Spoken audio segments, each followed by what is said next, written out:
with Go For It and I Get Rough and some of those early records. Yeah. Since originally you were more into it just to be great on the block and all this other stuff, once you started making records, how did your outlook change or your goals change? If you listen to my records, you will see that I never tried to make hit records. I never tried to ride a wave. I never tried to fit into a fad. All of my raps were still battle raps. You know what I mean? They were hardcore records. I never tried to do a catchy hook or a content song. I just wanted to attack the microphone, and that's that. So to me, it was just making a tape on a bigger scale. That's all it was to me. I still wasn't serious about it, like as far as me wanting to be the best in the hood, I exceeded my expectations. You know what I mean? I definitely exceeded my expectations, because now, instead of me battling dudes in the streets, I could battle these dudes in the industry. You see what I'm saying? That was my focus. I just want to be the best rapper. That's all I want to be, and yeah, I think I did pretty well.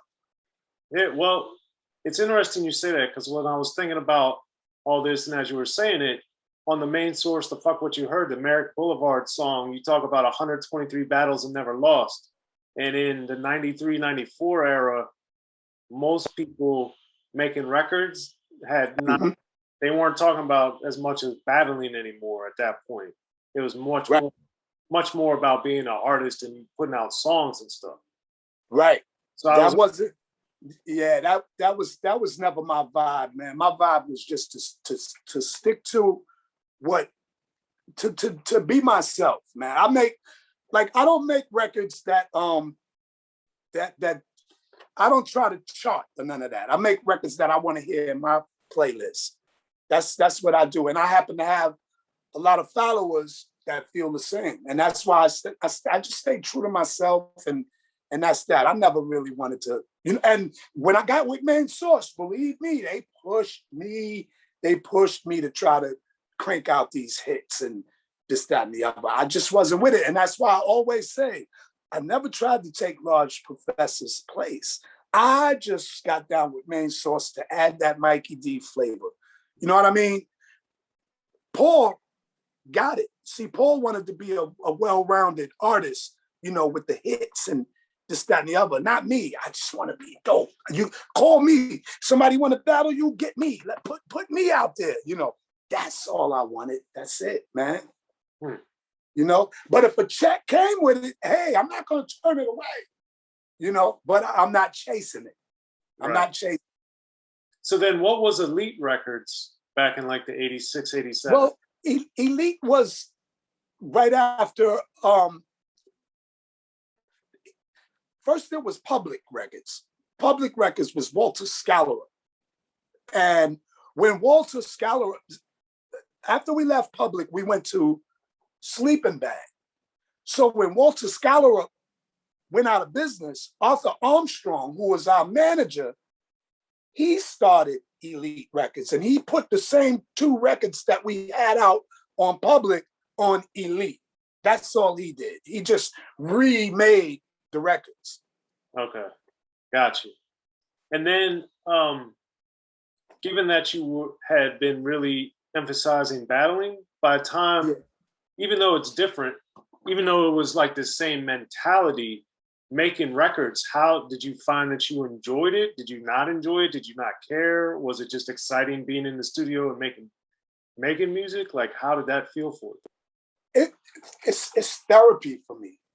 It's just therapy, and I love it. I love it. I love the creative process. I love challenging myself. I don't battle other people now. I just battle myself to be better than I was yesterday. You know what I mean? So just the whole vibe of creating and me playing it back and listening to it and bugging myself out. That's where my satisfaction comes from. And when I'm able to make other people appreciate what I do and understand where I'm coming from, and for them to feel me and know that I'm not bitter, and no, I don't wish I was up there. I'm happy. You know what I mean? Like, I work a 9 to 5, and people on my job be like, yo, they Google me and they be like, yo, it's really you. What the F are you doing here? I'm like, I'm working, man. You know, hip hop doesn't pay the bills. This pays the bills. You know what I mean? I do hip hop because I love hip hop. That's it. Right. You know? Yeah. Well, one other thing, or another thing too, is the new music seminar. Because one of my best friends is B-Luv from JVC Force, and Yeah. he was actually there to see you battle Melle.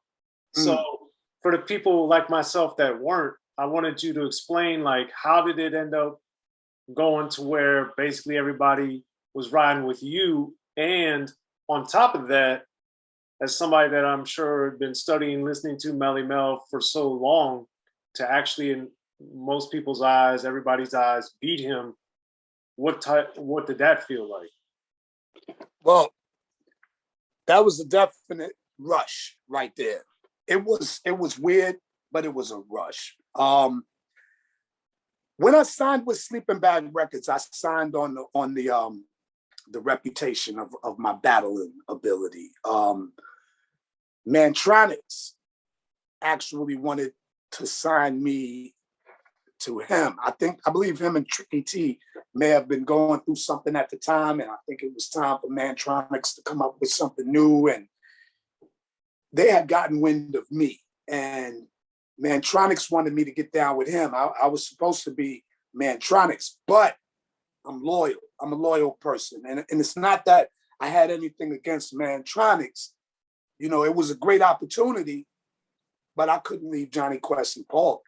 You know what I mean? I got the greatest upcoming producer, and I got my brother, like Johnny Quest. Me and him, we started together, you know, and loyalty is what kept me with the LA Posse.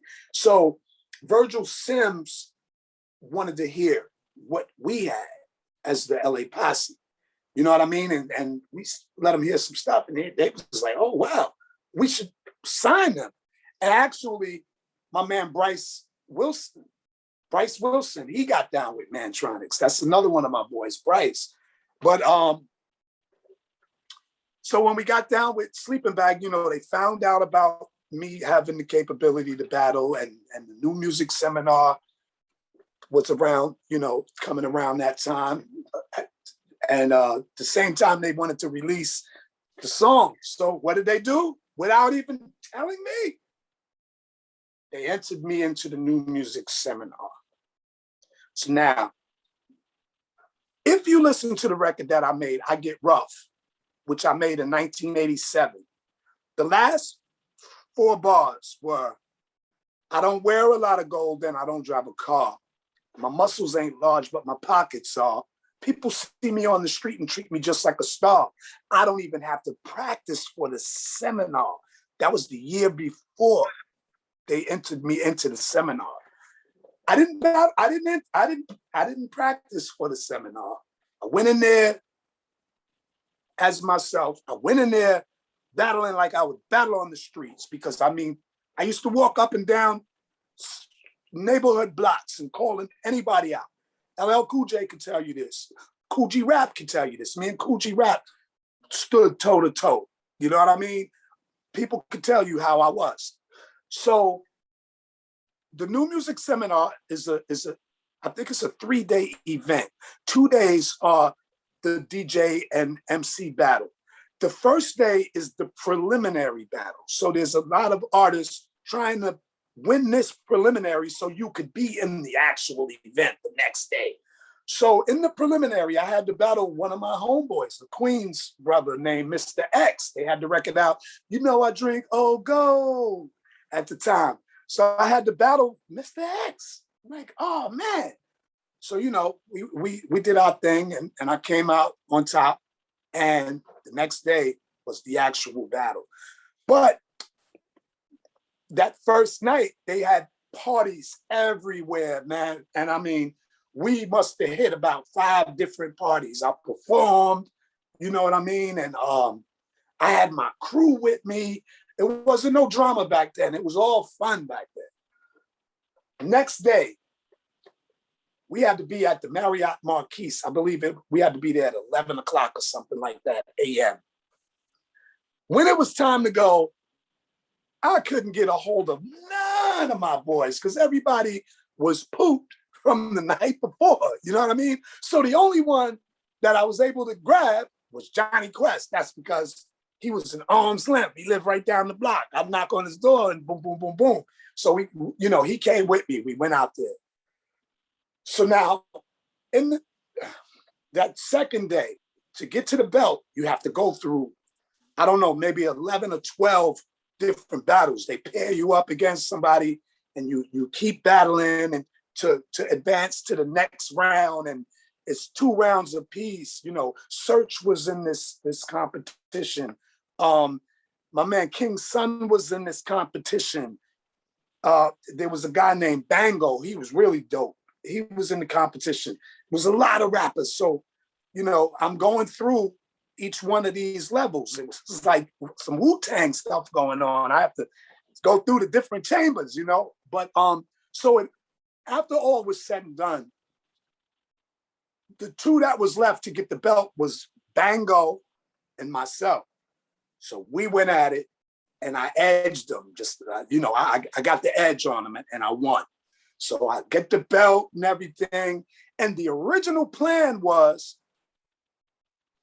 this year's champion is going to do a demonstration with last year's champion. It wasn't supposed to be a battle. It was just supposed to be us rocking together.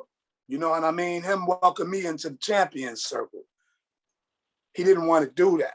Melle was like, how is this mother effer the champion? I didn't get to defend my belt. Blah, blah, blah, blah, blah. You're not a champion until you defend your belt, and I'm willing to prove it. Winner could take both belts. Personally, I'm like, no. I just won this belt. I'm proud of this moment. I'm going to take this belt back to Queens, and I'm going to show it off. I'm not doing it. You know what I mean? So once again, here comes the peer pressure. Melle, cocky Melle. Oh my God, Randy Savage, the black Randy Savage, man. He was prancing around with his muscle shirt on. And I'm skinny. I'm a $125 at the time. I'm a little pretty boy from Queens. You know what I mean? I'm from the new school. I'm from Queens, and I'm the champion. You know what I'm saying? So I had 3 strikes against me, according to him. So he's up on stage with my idol, man. Grandmaster Caz was with him. So now Melle calls me out.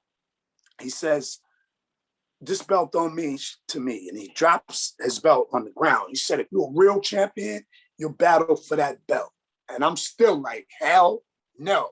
You know what I mean? Now, at this time, he's just going crazy. And so the crowd is like, yo, Mike, F that. Yo, go, Mike, get him.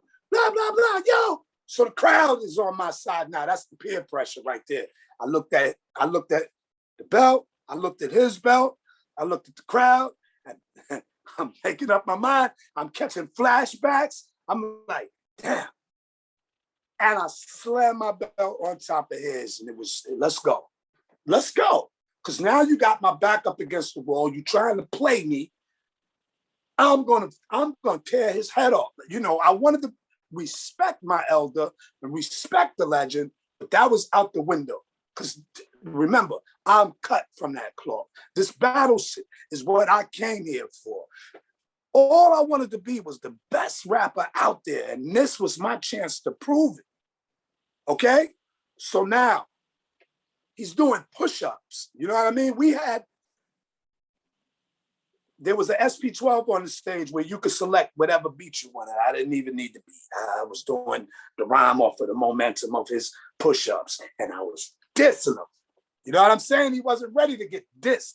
I had the crowd laughing at him. They was laughing at him. He gets up, he goes, he starts preaching. You know what I'm saying? He's kicking these, these KRS educational rhymes. nah, bruh, we ain't in school. We at war. That's not gonna win here, baby. You know what I mean? We at war. You don't bring a pencil to a gunfight, a pencil and a notepad. You know what I mean? So I got the best of it, you know, and during my second round, Grandmaster Caz picked up both of the belts and he handed them to Melle as I'm still doing my thing. And while I'm rhyming, he's already walking off stage with both of the belts. You know what I'm saying? But he didn't win those belts. I beat him clearly. I don't care what he said in that rhyme, how educational it was. I used wit and comedy to beat him because this was a battle. I was there for blood, not for knowledge. You see what I'm saying? And he couldn't accept that. And he just stormed out of the seminar with the belts and all of that. But it's okay because 2 weeks later, Tom Silverman had a brand new belt made for me. I still got a belt. And Melle still owes me a belt. I love him now. We good. You know what I mean? But yeah, so that's the story of this new music seminar. And guess what? It was the battle for world supremacy. So by me winning that at that time, 1988, that made me the best rapper in the world. So I accomplished my goal.